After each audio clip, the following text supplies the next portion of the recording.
The parted red lips, the blonde bed hair, the sleepy siren eyes, the breathy whisper of her voice. The image of Marilyn Monroe has become more iconic, and more marketable, than her actual work. Her comedic timing, effortless charm, and full-bodied sensuality often gets forgotten, replaced instead with a copy of a copy of a copy sexpot persona that never encapsulates all Monroe was. With a new, luscious adaptation of Joyce Carol Oates' fictional biography Blonde hitting Netflix, Monroe's story gets told once again with little aspiration of truthfulness but much focus on the details of all the things that transformed Norma Jeane Baker into Marilyn Monroe.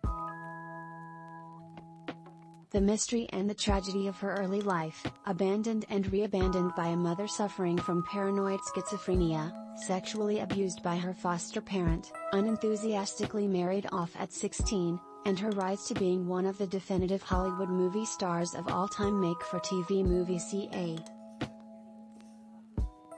There have been countless films and series made about Monroe's life.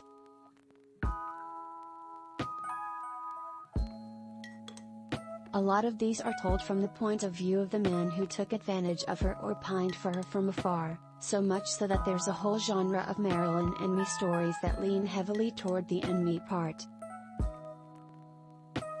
That's not counting the myriad of cameos. She pops up in the background of a supposedly dead celebrity party of immortals and death becomes her, illusions, Penélope Cruz and Broken Embraces dons a Marilyns-esque wig, and stories loosely inspired by her story, the Paddy Chayefsky-penned 1958 film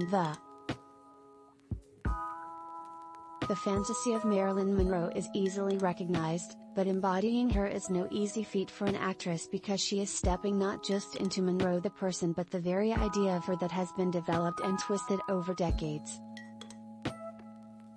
Played by Charlotte Sullivan in the penultimate episode of the mini-series dedicated to the public and private lives of the Kennedy clan, this is barely an imitation of Monroe. She is there to serve a function, that of a nuisance to JFK, an obsessed and unstable woman who has convinced herself the President of the United States will marry her.